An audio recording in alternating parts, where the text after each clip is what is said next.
Good morning, students. Students, this is a video part 2.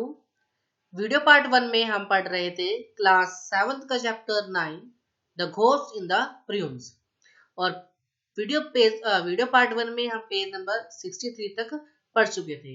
Let us start guys.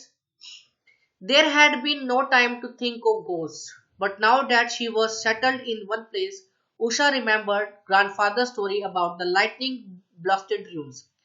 कहता है ये कोई समय नहीं था भूतों के बारे में सोचने का. But now that she was settled in the one place, लेकिन वो अब एक जगह पर सेटल्ड थी, खड़ी थी. उषा को याद आ गया अपनी दादा की कहानी, जो कि किस बारे में थी कि एक बिजली चमकी और खंडर पे अटैक हो गया, है ना. एक घर था, मतलब वहां पर बिजली चमकी और वो घर खंडर में तब्दील हो गया था. She hoped and prayed that lightning would not strike her. वो आशा करने लगी और प्रार्थना करने लगी जो बिजली है उस पर ना गिरे, है ना. Thunder bloomed over the hills and the lightning came quicker now. जो थंडर की आवाज है ना, वो पूरी पहाड़ी पर आने लगी और जो लाइटनिंग है, मतलब जो बिजली है, वो ज्यादा और ज्यादा क्विक होने लगी. Then there was a bigger flash and for a moment the entire room was lit up. और उसके बाद क्या हुआ, एक बहुत बड़ा रोशनी चमकी जिसने क्षण भर के लिए क्या कर दिया, जो खंडर था उसे चमका दिया. मतलब उस जो खंडर था उस रोशनी से साफ दिखाई पड़ने लगा, है ना. चारों तरफ प्रकाश आ गया था. जैसे जब कोई बिजली चमकती है उससे क्या होता है, एक रोशनी निकलती है. उस रोशनी से क्या हुआ, जो खंडर है वो आसानी से देखा जाने लगा. A street of blue sizzled along the floor of the building. अब कहता है कि जो वहां पे स्ट्रीट थी ब्लू सिजल रंग की और along the floor of building, Usha was staring straight ahead. Usha जो बिल्कुल सीधा देख रही थी. And as the opposite wall lit up, और जैसे ही उसकी opposite wall उसे वहां दिखी, she saw crouching in front of unused fireplace. और उसे क्या दिखा वहां पर, एक क्या दिखा, unused fireplace दिखा. Two small figures, children. और उसे वहां पर क्या दिखे, दो छोटे बच्चों की फिगर दिखी. The ghostly figures seemed to look up and stare back at Usha. ऐसे लग रहे थे भूत जैसे बच्चे, जब उषा ने देखे और वो दोनों बच्चे उषा की तरफ देख रहे थे. And then everything was dark again. और उसके बाद फिर से अंधेरा छा गया. Usha's heart was in her mouth. Usha का दिल उसके मुंह में आ गया था, मतलब उषा बहुत डर गई थी. She had seen without doubt two ghosts on the other side of the room. सचमुच बिना किसी डाउट के उसने दो भूत दिखे जो कि उसके रूम के अपोजिट साइड थे, मतलब अदर साइड थे. She wasn't going to remain in the rooms 1 minute longer. अब वो 1 मिनट भी इस खंडर में नहीं रुकने वाली थी. She ran towards the big gap in the wall through which she had entered. अब वो उस बिग गैप की तरफ भागी जहां से उसने इस खंडर में एंट्री करी थी. She was halfway across the open space when someone fell against her. वो आधे रास्ते तक ही पहुंची थी उस स्पेस के कि अचानक वो किसी चीज से टकराई या कुछ ऐसा हुआ कि वो उसके ऊपर कोई चीज गिर गई या कोई बंदा गिर गया. उषा स्टम्बल्ड, वो उषा भी नीचे गिर गई. स्टम्बल्ड, गोट, फिर से खड़ी हुई. And again bump into something, वो किसी चीज से टकरा गई और फिर गिर गई. She gave a frightened scream, और वो बड़ी डर से चिल्लाई. Someone else screamed, कोई दूसरा बंदा भी चिल्लाया. And then there was a shout, a boy shout. उसके बाद कुछ चिल्लाने की आवाज आई, एक लड़के की चिल्लाने की आवाज आई. And Usha instantly recognized the voice. और उषा अचानक से समझ गई. सुरेश, उषा, बिनिया. They fell into each other's arms, so surprised and relieved that all they could do was laugh and giggle to repeat each other's name. और सबके सब उन्हें पहचान लिया था कि भाई ये तो सारे उनके भाई बहन ही हैं. दोनों एक दूसरे को आर्म्स में, मतलब हाथों में पकड़ने लगे, आश्चर्यचकित हो गए और उन्होंने सांस ली, रिलीव की सांस ली. कि मतलब वो साहस उन्हें, मतलब कि कह सकते हैं ना, रिलीव हुआ कि सांस में सांस आई उनके. क्योंकि और वो सारे इस बात का हंसन लगे, गिगल करने लगे, एक दूसरे का नाम रिपीट करने लगे. अरे उषा, अरे बिनिया, अरे सुरेश, तो तुम हो, मतलब तुम्हें भूत समझी थी. तो Usha said, I thought you were ghost. अब उषा कहती है मैंने सोचा कि तुम भूत हो. We thought you were ghost, said Suresh. Suresh कहता है हमने सोचा कि तुम भूत हो. Come back under the roof, said Usha. अब उषा ने कहा आओ जो इस रूफ के नीचे आ जाओ. They huddle together in the corner chattering with excitement and relief. अब वो सारे के सारे जो है उस कॉर्नर में इकट्ठे हो गए और आपस में बातें करने लगे, एक्साइटमेंट के साथ और रिलीफ के साथ.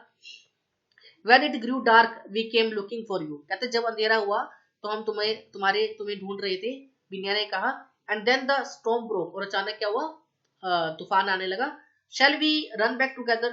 asked उषा. क्या हमें अब इकट्ठे होकर घर जाना चाहिए, उषा ने कहा. I don't want to stay here any longer. कहती मैं यहाँ पर 1 मिनट भी नहीं रुकना चाहती, मैं और ज्यादा यहाँ पर नहीं रुकना चाहती. We will have to wait said Binya. Binya ने कहा हमें कुछ अभी वेट करना चाहिए, कुछ इंतजार करना चाहिए। The path has Fallon away at one place. कहता है कि एक रास्ता जो है एक जगह से टूटा हुआ है। It won't be safe in the dark in all this rain. कहता है कि इस बारिश में निकलना हमारे लिए सेफ नहीं होगा, है ना, सुरक्षित नहीं होगा। We will have to wait till morning said Suresh and I am so hungry. उसने कहा कि हमें वेट करना चाहिए सुबह होने का और मैं बहुत भूखा हूँ। The storm continued but they were not afraid now. अब जो है तूफान जो है जारी था अभी भी, लेकिन वो अब डर नहीं रहे थे। They gave each other warmth and confidence. अब वो एक दूसरे का उन्हें कॉन्फिडेंस मिला हुआ था, मतलब सपोर्ट मिली थी एक दूसरे की। Even the ruins did not seem so forbidding. और यहाँ तक कि जो खंडर है वो भी उन्हें डरावने नहीं लग रहे थे। After an hour the rain stopped and the thunder grew more distant. अब क्या हुआ, एक घंटे के बाद जो है बारिश रुक गई थी और अब जो थंडर थी वो भी मतलब नहीं थी, इतनी ज्यादा बिजली नहीं थी, कड़कड़ाहट ज्यादा नहीं थी। Towards dawn the whistling thrush began to sing. अब जैसे जैसे सुबह हो रही थी, जो थ्रश पक्षी है वो गाना अपना गाना शुरू कर रहा था। It's sweet broken notes flooded the ruins with music. और उसके साथ साथ जो है एक तरह से कह सकते हैं कि वो जो अपने मधुर नोट से गाना गा रहा था, कहाँ पर, उस कहाँ पर, ruins में, है ना। तो हम कह सकते हैं जो गाना गा रहा था तो वो धुन जो है निकल रही थी खंडर से। As the sky grew lighter they saw that the plum tree stood up upright again. और जब उन्हें as the sky grew lighter, जब स्काई जो आसमान थोड़ा लाइट हुआ तो उन्होंने देखा जो प्लूम ट्री है वो बिल्कुल अपराइट हो गया, सीधा खड़ा हो गया। तो it had lost all it blossoms, है ना, हालांकि इसने अपने जो है ब्लूजम्स खो दिए सारे। लेट्स, मतलब कि ब्लूजम्स का मतलब है तूफान हुआ था ना, तूफान की वजह से क्या हुआ था, सारे के सारे जो उसके फूल थे वो सारे खत्म हो गए थे, बिखर गए थे नीचे जमीन में। Let's go sad Usha. Usha ने कहा चलो। Outside the ruins walking along the brow of the hills they watched the sky grow pink। जब वो जा रहे थे तो उन्होंने जो हिल की जो ब्रो है, मतलब टॉप ऑफ द हिल है, देखा जो स्काई है वो कैसे हो रहा है, गुलाबी हो रहा है। when they were some distance away usha looked back and said can you see something behind the wall it's like hand waving। जब वो जा रहे थे कुछ दूरी पर तो उषा ने बैक देखा, पीछे देखा और कहा क्या तुम्हें कुछ ऐसी दिख रही है पीछे दीवार के, ऐसा लग रहा है कोई हाथ हिला रहा है। It's just the top of the plum tree side में। अरे नहीं नहीं, ये तो जो प्लूम ट्री का जो है ना ऊपरी वाला हिस्सा है। बिनिया ने कहा goodbye they heard voices. कहते तुम्हें सुनाई दी कैसी आवाज आई है, goodbye. Who said goodbye आज उषा। उषा कहते किसने कहा है गुड बाय। ठीक है, वो जब जा रहे थे ना, जब उषा ने बोला कि भाई अभिनय ने कहा भाई ये तो भाई किसी के प्लूम ट्री के हिलने की हिलाने जैसा संकेत है, तो उन्हें आवाज सुनाई देती है गुड बाय। उन्हें आवाज सुनाई देती है तो उषा पूछते किसने कहा goodbye. Not I said Suresh. Suresh का मैंने नहीं कहा। नोट आई सैड बिने। बिने ने कहा मैंने भी नहीं कहा। I heard someone calling said Usha. कहती मैंने सुना है किसने तो कहा है। It's only the wind assured Binya. Binya ने आश्वस्त होकर कहा अरे ये हवा होगी। Usha looked back at the ruins. Usha ने पीछे खंडर की तरफ देखा। The sun had come up and was touching the top of the wall, top of the wall. अब सन आ चुका था, सूर्य आ चुका था और वो क्या किसको टच कर रहा था, जो दीवार है उसके टॉप हिस्से पे था। Come on sad Suresh I am hungry. अब सुरेश कहता आओ मुझे भूख लग रही है, मैं भूखा हूँ। They hurried along the path to the village. वो फटाफट से रास्ते में चल देते अपने विलेज पहुंचने के लिए। Good bye Usha heard them calling. फिर से उषा ने सुना कोई उन्हें कह रहा था गुड बाय।